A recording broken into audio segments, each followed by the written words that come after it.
This is FRM Part 2, Book 2, Credit Risk Measurement and Management, and the chapter on credit and debt value adjustments.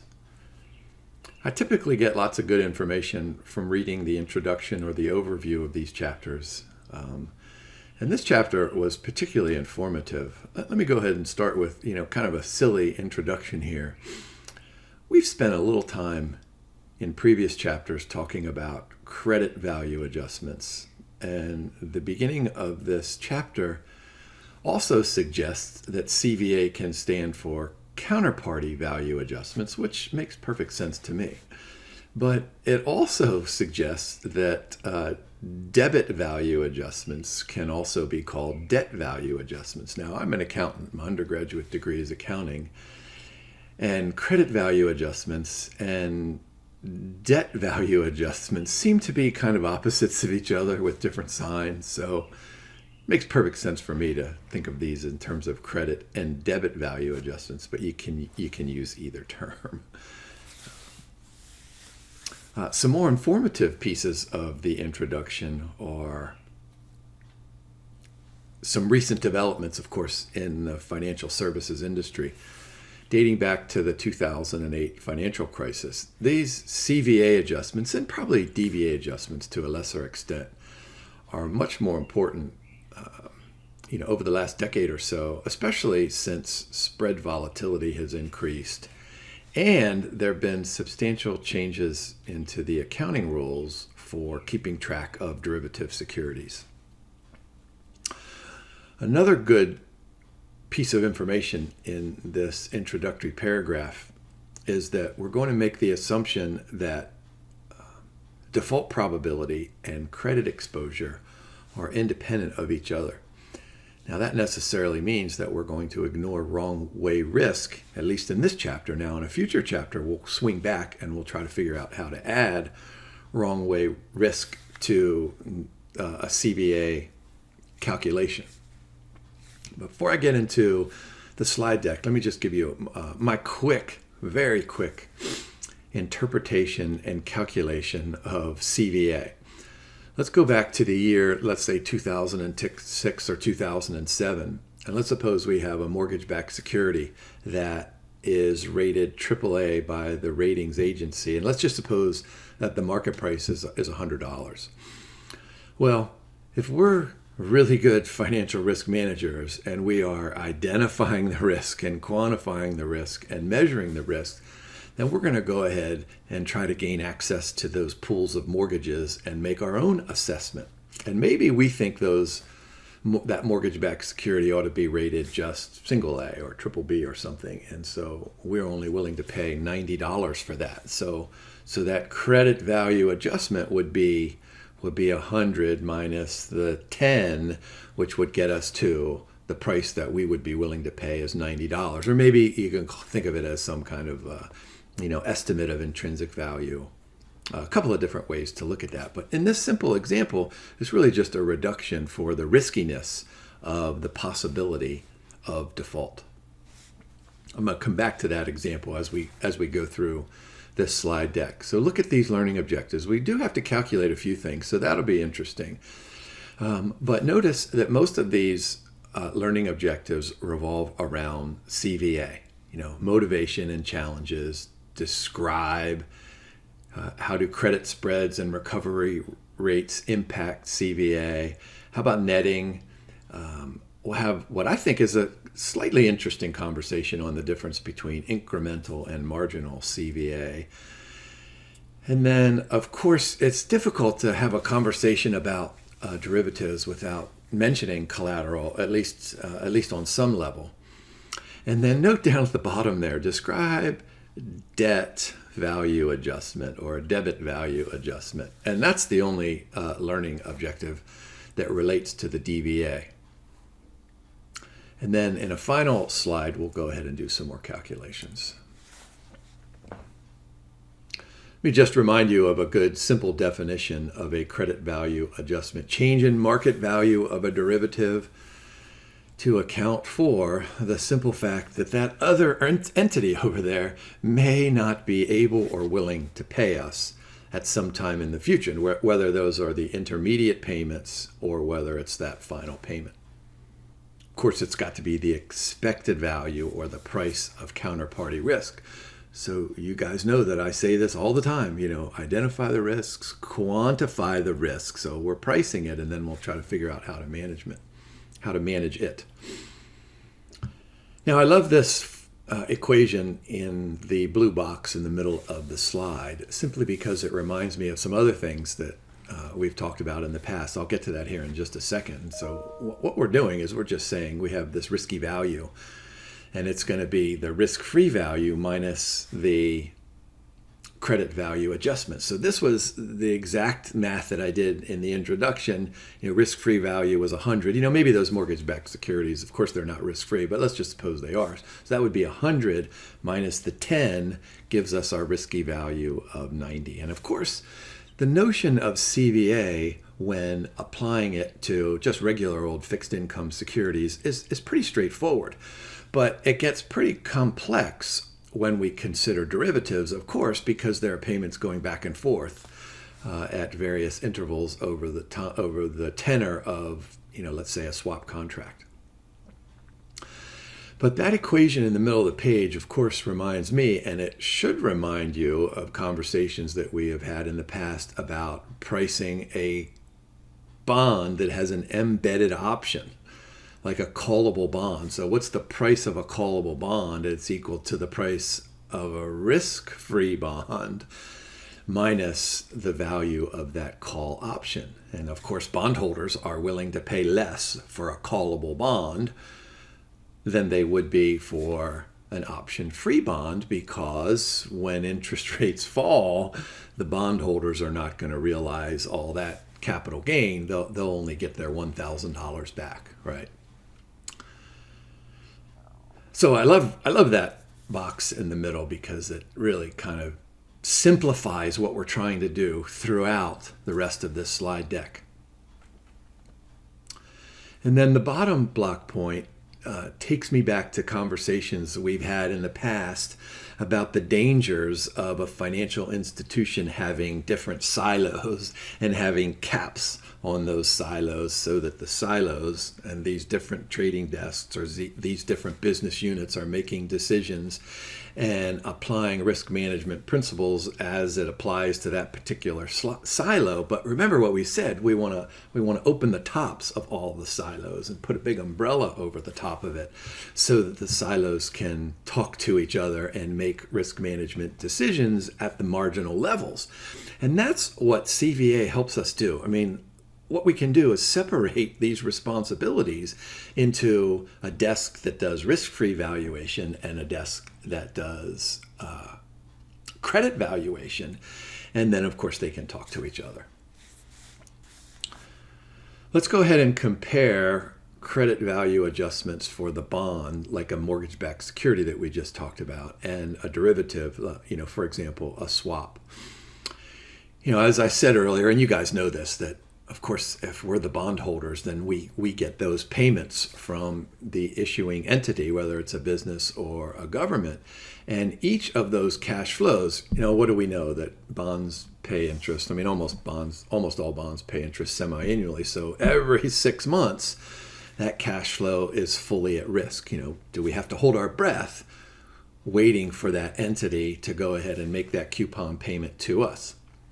I mean, if the entity is a company like Johnson & Johnson that has a AAA rating, then we're probably not going to hold our breath at all. But if that entity is, some kind of a local municipality in the United States that doesn't have a good tax base, and they're subject to all sorts of declining revenues because of things like viruses and economic contractions, well, then we might have to hold our breath, right? But it's pretty easy to do the 100 minus the 10 equals the 90, right? But it gets much more complex when we have a swap contract or any kind of a derivative, because these are bilateral. So essentially, one party is making payments to another party, and that other party is making payments to the original party. And so those cash flows are typically not fully at risk, at least because there's going to be some netting and some other things that we'll talk about. Now, we did this in a previous chapter. Two key components needed to price this counterparty risk. We need credit exposure and default probability, which, remember, we're assuming that those things are independent. Now, credit exposure is going to be influenced by some risk mitigants, like netting that I just talked about a moment ago, and of course collateral. Those of you who've been following my slide decks over the last few chapters will remember my example about collateral. I used the example of the Pink Panther diamond, which would be great collateral, and I used another example as my Beatles CD collection, which might be good collateral for some counterparties, but worthless to other counterparties. So the quality of that collateral and the netting, and then of course existing contracts and how those contracts are written. Remember, whoops, I didn't mean to hit that. Remember that I've used the forward contract example with my HP12C. You know, if we went ahead and signed a forward contract for me to sell you this calculator for $50 in 6 months, you know, what might happen to me over the next 6 months? I mean, I could be nearing bankruptcy. I could experiencing lots of financial distress. So I may have to sell this calculator.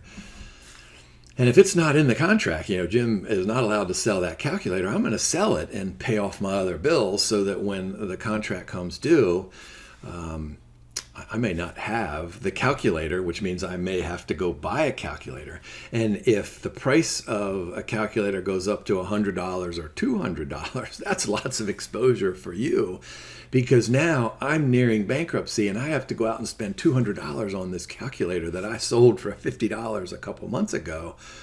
Oh my gosh. So existing contracts, you may write in the contract, Jim is not allowed to sell this calculator. And you might say, Jim is not allowed to leave his house because he might get run over by a car. And you might say, if Jim dies, I get certain percent of his life insurance. All right, so that's important. Existing contracts and risk mitigants, and then of course default probability. And there's a graph that we should be familiar with. There's expected exposure on the vertical axis and time on the horizontal axis. And so this is, you know, kind of the standard hump. And the reason that it has the hump shape is, of course, because expected exposure is a function of time, right? And if you look in the chapter, and if you look anywhere really about, if you put time on the horizontal axis and uncertainty on the vertical axis, you know, over time, uncertainty increases, right? It keeps going up and up and up. But because we have things like contracts and these risk mitigants there, it's the expected exposure is not going to always go up and up and up, because at some point over time, at some point during the life of this derivative contract, you and I are going to meet and exchange some cash flows and maybe put up some extra collateral or reduce collateral. And so it's upward sloping to a certain point because of the square root of T part of the calculation of expected exposure. And then as we get closer and closer to the maturity date of the contract, the difference between the current time and the time until it ends gets smaller and smaller. So, you know, we have the upward slope going and then we have the downward slope. And I remember when I was in college, now remember I was in graduate school hundreds of years ago, before lots and lots of stuff that we have today. And I remember one of my professors answering a question, and he said something like this, you know, I'm paraphrasing because this was so long ago. He said something like, you know, in a derivative contract, you are at the heightened exposure at the midpoint. And that kind of made, you know, just really, really regular sense to me, regular common sense. But if you read the chapter, there's evidence to show that the maximum potential future exposure occurs at 1/3 into the contract's time period. So that's kind of why that hump is a little bit, it's not really in the middle, it's a little bit to the left. And then, of course, the dotted line is the average of all of those expected exposures in the future. And the textbook in this chapter and in the previous chapter emphasizes the weighted average component of the expected positive exposure. And that really doesn't scratch my head too frequently about that, because if you're going to take an average, if you do this weekly or monthly, it seems to me like you can just take an average. But I guess if you have some extreme event, you would probably want to weight it. If you look at the stars there, they kind of look like they're, every week or every month or, whatever that time frame is. But I would surely know on an exam that that's a weighted average. Boy, look at that heading. In the absence of wrong way risk. All right, so here's in bold, independence between default probability and exposure, and of course recovery values as well. So there's a formula that we have probably seen somewhere in the past. So look at this. Credit value adjustment is a function of the loss given default. It's a function of the expected exposure, and it's a function of the probability of default. And so go ahead and look at the timeline down at the bottom. And let's suppose that time period with the first vertical slash is time period 0. So then we got 1, 2, 3, 4, 5, right? So 5 time periods out. And so what we're trying to do here is at each of those intervals, we're going to multiply that expected exposure for that time period times the probability of default between those 2 time periods, and then we have to sum them. That's why we have that big old sigma there. So we're going to sum each of those and then multiply by the loss given default, of course. Now, let me go back here and say one final thing. If you do the math, if you just look at the math here, you got some numbers and some numbers and some numbers. So you're going to come up with $1, like 100 minus 10 is equal to 90. But lots of times it's much more convenient to view this as some kind of a spread. So if we take that credit value adjustment and we divide it by a credit default swap premium, what we're going to do is we're going to get some kind of a measure of a spread. And this spread, of course, is going to be expressed in terms of basis points. And that spread then is interpreted as essentially, a charge to the counterparty, and it's probably going to be the weaker counterparty. As I'm thinking about this, I'm always thinking of the difference between, gigantic solid rock financial institution, that's this one here, and then I'm just over here, this little teeny weeny financial institution, Jim's financial institution, and maybe it's just me, and I have 2 people working for me, right? So I'm thinking about I'm the weaker party, and so of course, if I'm looking up at the giant Rock of Gibraltar financial institution, I'm thinking, boy, that big person is not going to default, right? But that entity is looking at me and saying, man, Jim, we got to worry about his health. We got to worry about all sorts of things, right? Let's go ahead and take a look at an example. And I'm going to swing back and ask you to remember this example in the last slide that we talk about here. All right, so let's suppose we have an interest rate swap. A quick estimate of the CVA spread. So we've got EPE 6% and a credit default swap with this counterparty, right? It has to be this particular counterparty, attracts a premium of 200 basis points. So we want to determine this as a spread. And so really all we've got to do is take the 6% minus, 6% times the 200 basis points. And that gives us, if you do the math quickly, make sure you keep track of your zeros going this way and that way. So that gives us 12 basis points. And what that means then is that if we were actually doing an interest rate swap, this is going to affect the price that we're willing to pay, depending on whether we're going to pay the fixed or pay the floating. And so essentially the easiest thing is to do either just to subtract or add it to one side of the leg. Here's a quick slide that illustrates the relationship between changes in the credit spread. So look at the little table there. So we have spread and basis points going from, a relatively small amount all the way down to, some gigantic amount, and then default at the bottom. And so look at the credit value adjustment. Of course, as the spread doubles, 150 to 300 to 600 to 1200 to 2400. All right, so think about that. So that adjustment then, let's go back to even though we're talking about a derivative here, let's just go back to my mortgage-backed security example. We went from $100 was the risk-free. We went to 90 given some spread. Then we could go to 85 and 80 and 75. We could keep working our way down. But the interesting part about this, and this is probably what I would know for an exam question, is that this is not linear. And then, of course, it reduces once we get up to some big increase in the spread. So look, once we go to 4,800, then the CVA, it gets closer to zero, right? It goes from a minus 65 down to a minus 61 to a minus 48. And then, of course, at default, it's going to be zero. How about recovery rate assumptions on credit value adjustments? And so I would remember this here. An increase in recovery rate increases the implied probability of default and therefore reduces CVA. And this might not be too terribly intuitive. In fact, I had to scratch my head and think about this for a while. And then I suddenly realized that this comment and this conclusion is based on a mathematical formula in which the credit value adjustment spread is constant.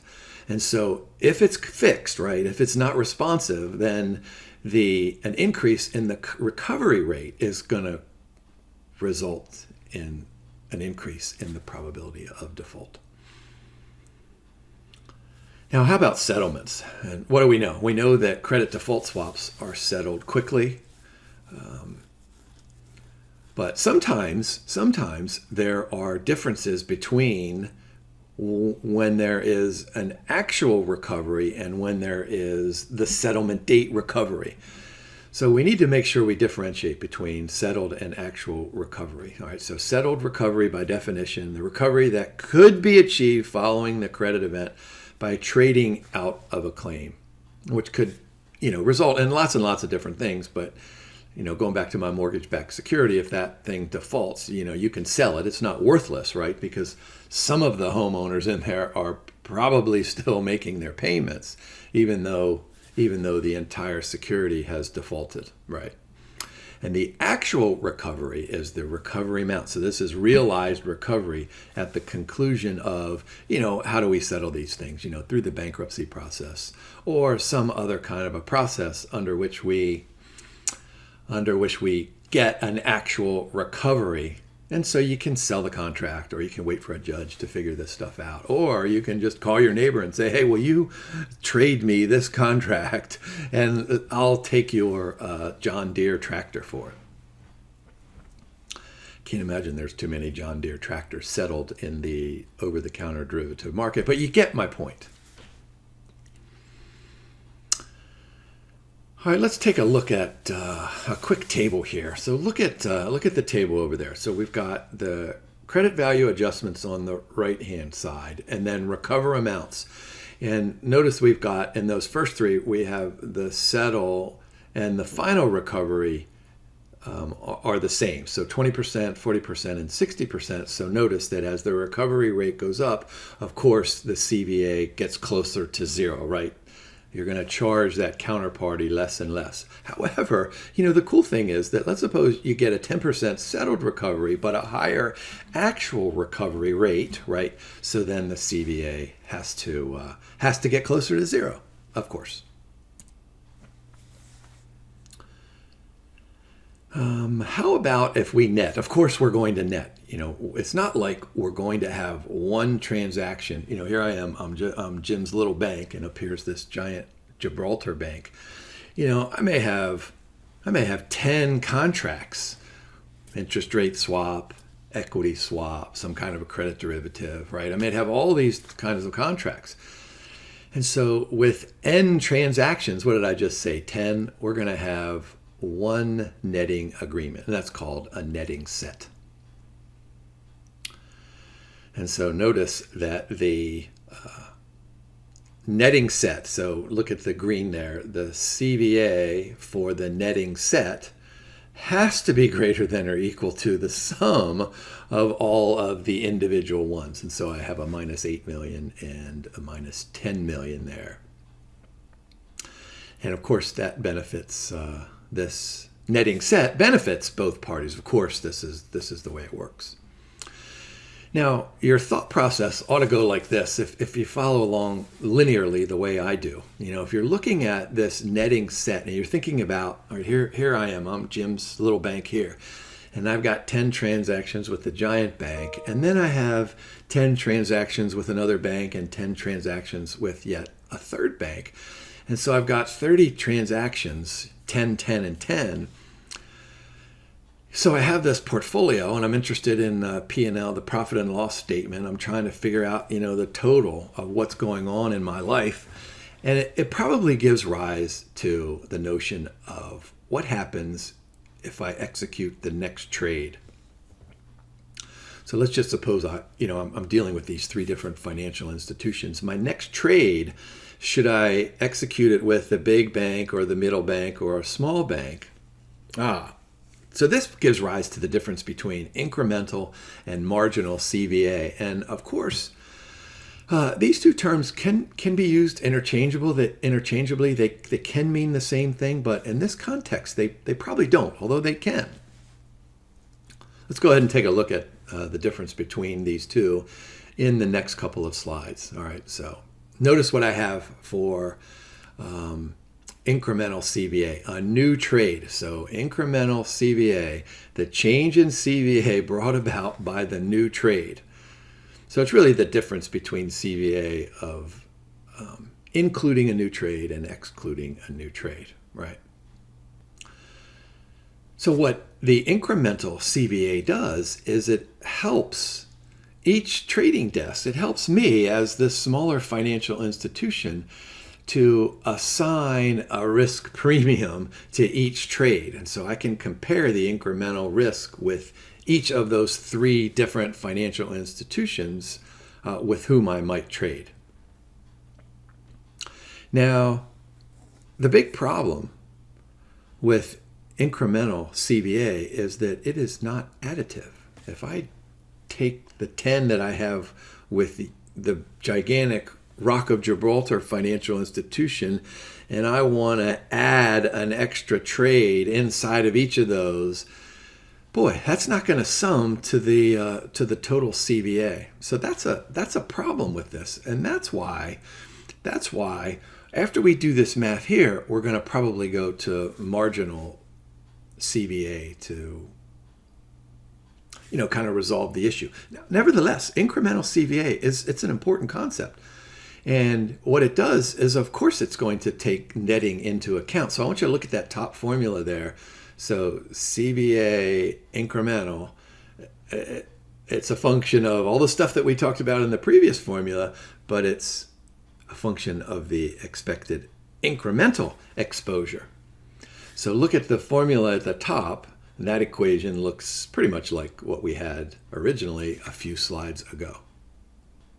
Now look at the two block points I have at the bottom. Read the bottom one first. Incremental CVA is only slightly reduced for a very similar existing trade because there's probably high correlation. Of course, that's going to be a positive correlation between the two trades.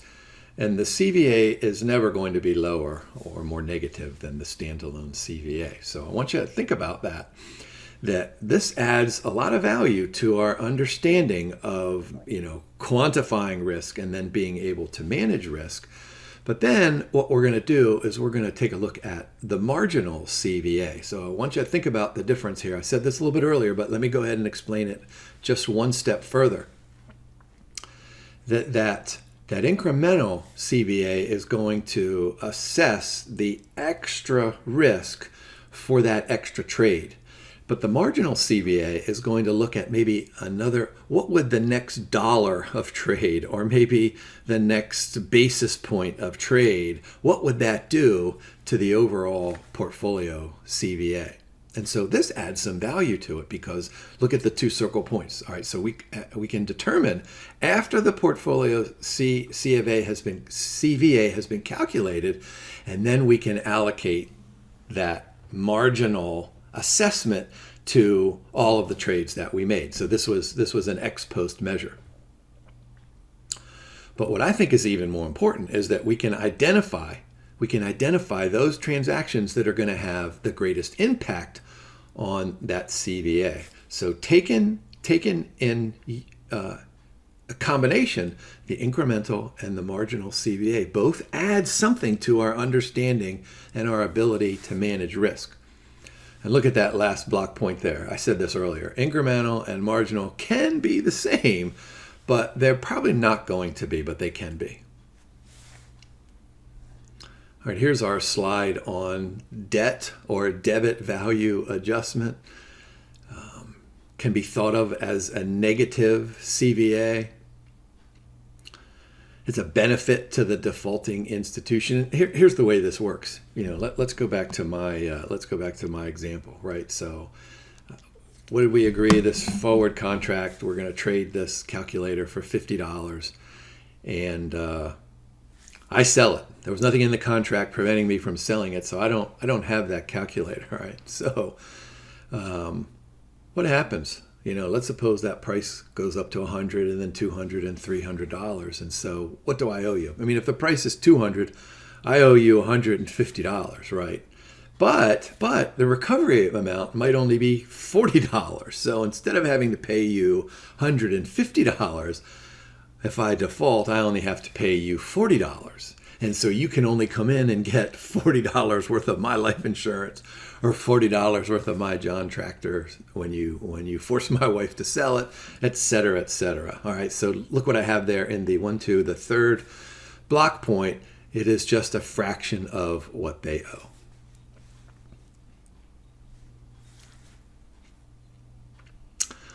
Now, there are a couple of different ways to handle CVA. You can do it unilaterally, and this is probably the way it worked back in the old days. And I don't know how long ago the old days was, not too long ago, where unilaterally one party would go ahead and make these CVA calculations, and it was assumed that one party was the stronger risk-free party, like this Rock of Gibraltar financial institution that was never going to default. And so this big financial institution would charge me, Jim's weaker financial institution. But of course, we learned in the 2008 financial crisis that even gigantic financial institutions can default and collapse. Although we could have a conversation on this concept of too big to fail and what that means for all this stuff that we're talking about, but that's probably a conversation for another day. So what we do is we want to do these bilaterally because even though I might be Jim's weak little tiny bank, this Rock of Gibraltar bank could fail. So we want a bilateral CVA so that look at that circle point, right? The recognition of the creditworthiness of both parties in a bilateral contract matters. Unilaterally, we were just assuming that the big bank was default risk-free, which we know is not the case. All right, so all we're going to do is take a little adjustment to the equations that we had before. There's our CVA equation, and then the equation for DVA has to be adjusted to get the opposite of the expected exposure. So we're going to do the negative expected exposure. And then the C's and the P's indicate the party making the calculation, which is still probably the bigger one, right? And then this is the counterparty. C is the counterparty. So we got the Rock of Gibraltar here, and we got Little Jim's bank over here. And of course, we want to do this as a spread. It makes much more sense for us to identify the bilateral CVA as a spread so that we can make an adjustment to our pricing. It's one thing to do 100 minus 10 is equal to 90, but it's much more valuable to deal in, and much more relevant and easy to deal with this in spread terminology. So we can take our original spread formula, make some substitutions and do some quick algebra. And so we get that formula there. BCVA is the difference between the spreads multiplied by the two types of exposure. So let's go ahead and take a look at example B. Quick estimate of CVA on a spread, CVA spread on a swap. So here we have positive exposure 6, negative exposure 4. Spread is 200 basis points on the counterparty, 100 basis points on the calculating party. Yeah, look at the circle point there. EPE and ENE have opposite signs. I mean, that should make perfect sense. So if you do the math based on that second blue formula up at the top, you get 8 basis points, right? So the trading desk will charge the counterparty 8 basis points for the overall counterparty risk. The overall counterparty, both parties, right? Right? You know, back here we're doing bilateral, so both parties. Now, let's go ahead and swing back to that example that I showed you before. There was example A where we were doing this unilaterally, right? We were charging 12 basis points, but now when we consider the probability of default, let's say, on both parties, we get the bilateral CVA of just 8 basis points. And so you see that the example B is much fairer than example A. And I think that takes us through this slide deck. This was a fun slide deck for me. A couple of important things. I would make certain to go through the simple calculations for the spread. I think they're pretty likely to show up on an exam. And make sure you know how to describe both the credit value adjustment and the debit value adjustment. And then I think that last learning objective is probably important, which we just did.